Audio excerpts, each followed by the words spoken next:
I want to be like you. Okay, so over the past month, I've been seeing your comments. Then I was like, man, am I that nonchalant and tall and cool? Okay, so I did some research and found a list of things that makes a guy instantly unattractive. I found at least 30 things that makes a guy instantly unattractive. So on those 30, I did I just picked the ones that only matter, like, you know what I mean. So without wasting much time, let's dig into it. Number 15 is lying. Yeah, we might be thinking obviously lying, but it actually matters because it's not the big lies that actually destroys us, it's the small lies. For example, someone saying he's 5 minutes away. What is it? 45 minutes away. Yeah, that's what they say, bro. Okay, so the solution on lying is just to be honest, even when it's uncomfortable. Going down to number 14. Number 14 is having too much girl best friends is very unattractive. And this one is quite controversial. Because I have homegirls too, bro. And then there's a question. Eh? It says, but there's a guy who has 7 girl best friends, takes them all night, and then wonders why his girl is insecure. Okay, why is this girl insecure? Well, this girl is insecure, I think, because the guy is giving all his attention to his homegirl. So it's not the issue about having girl best friend. It's about the boundaries. Like, you know what I'm saying? It's about the boundaries, bro. When your girl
games and ask me, yo, what should I do? And I'll just tell you what to do.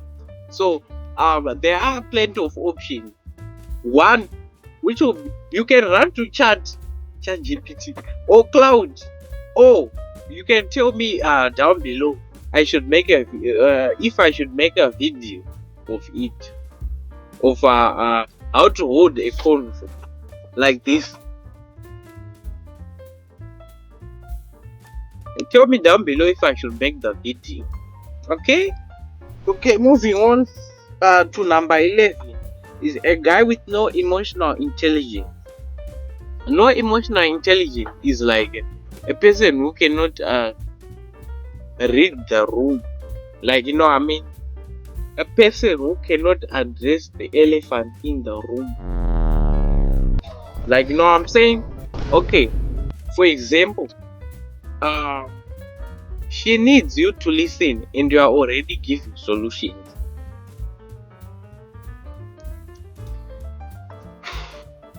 Emotional intelligence is just being aware of her, of yourself, and of the energy in the room.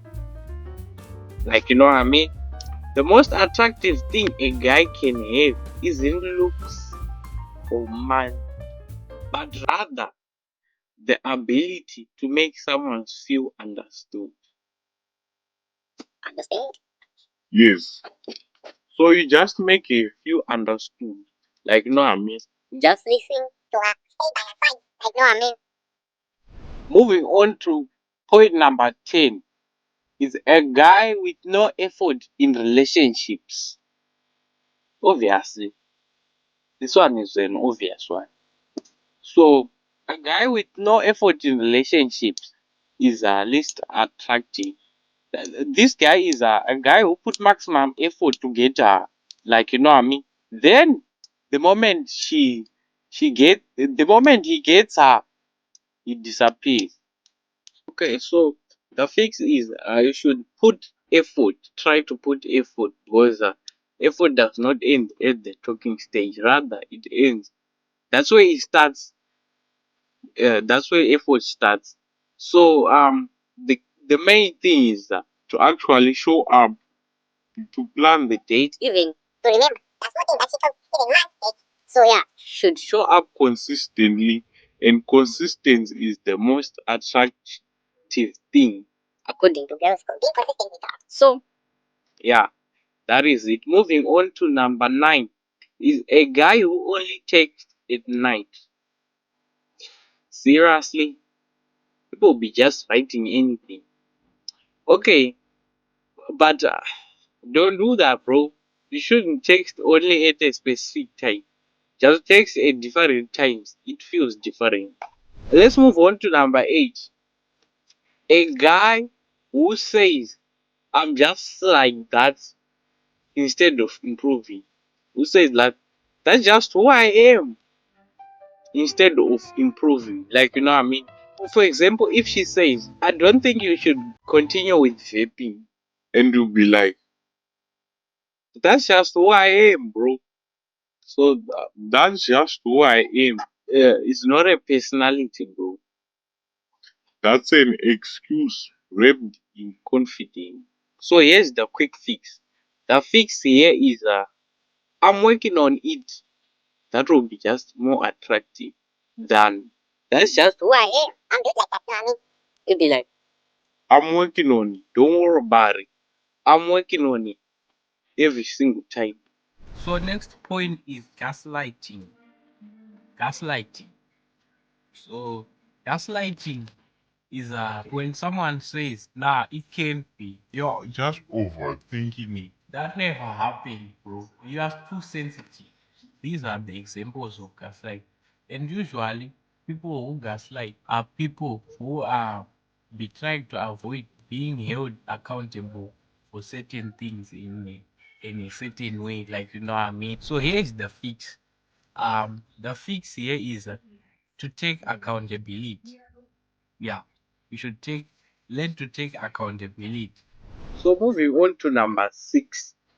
Point number 6 is misogyny. So hear me out on this one. Hear me out.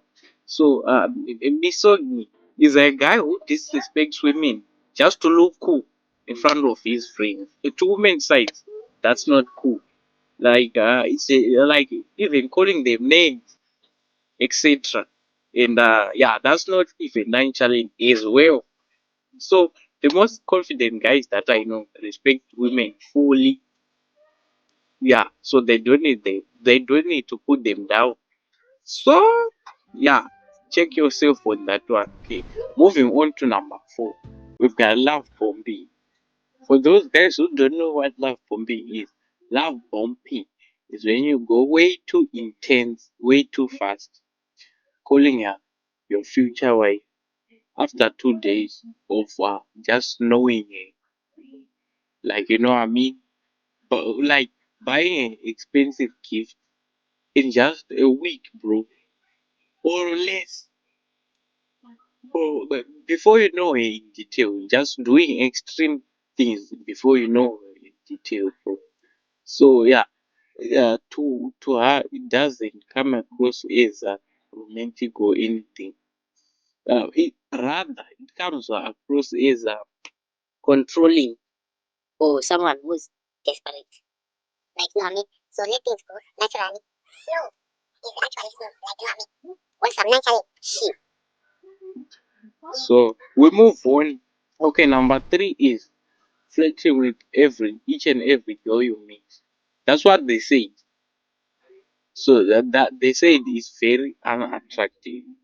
So if you are giving the same energy to every girl you meet, you have no energy. You are just annoying.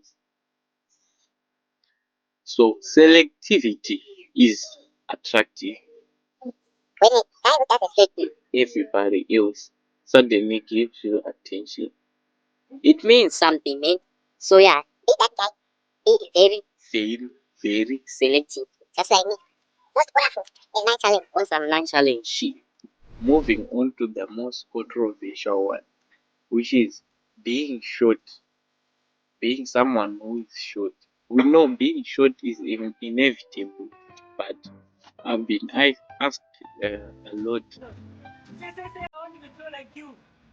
Say, I want to be like you. So here's the fix. You cannot control your height, but what you can control is your confidence, your presence, your energy. Like, you know what I mean? So, if a short guy walks into the room, he should own the moment. He should own the moment, like, you know what I mean? He should feel it. He should be it short, like, you know what I mean? It will outperform a tall guy. We'll be like, you can't move. Here's the fix. Stand tall. Alright, chat. So last but not least, um, point number one is being nonchalant. Someone who is nonchalant is actually very unattractive. So yeah, usually guy say how can I be nonchalant like you? They do like people with aura, something like that. So here's what is going to surprise you because you've been asking me how to be tall, majestic, etc. There's the truth. The difference between being genuinely unbothered and using nonchalance is huge because you are scared to actually feel something or do something. Real nonchalance is peace, it's confidence. Fake nonchalance is just fear with a cool face, while inside you have deep fear, like you know what I mean. So yeah, they don't like someone who's like a robot.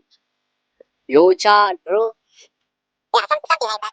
Like, they want security. To feel, yeah. Secure or something like that. So what do you say? But I actually like being nonchalant and tall and majestic and oraful.